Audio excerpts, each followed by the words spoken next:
تبارك الذي بيده الملك وهو على كل شيء قدير.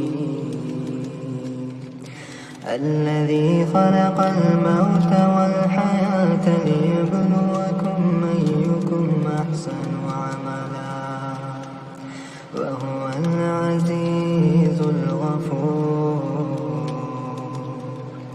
الذي خلق 7 سماوات طباقا ما ترى في خلق الرحمن من تفاوت فارجع البصر هل ترى من فطور ثم ارجع البصر كرتين ينقلب إليك البصر خاسئا وهو حسير.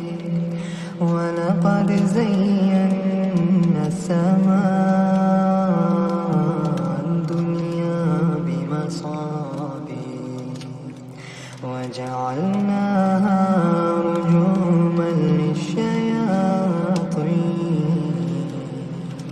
وأعتدنا لهم عذاب السعير.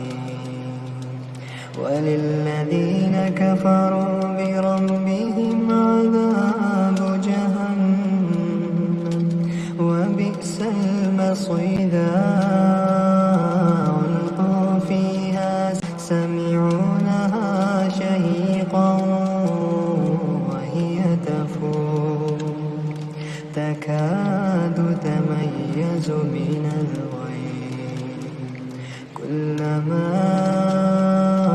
ألقي فيها فوج سألهم خزنتها ألم يأتكم نذير قالوا بلى قد جاءنا نذير فكذبنا وقلنا ما نزل الله من شيء إن أنتم إلا في ضلال كبير.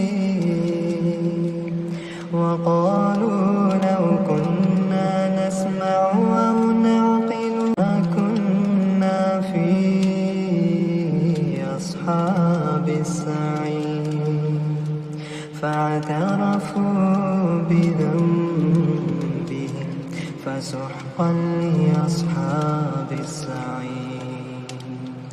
إن الذين يخشون ربهم بالغيب لهم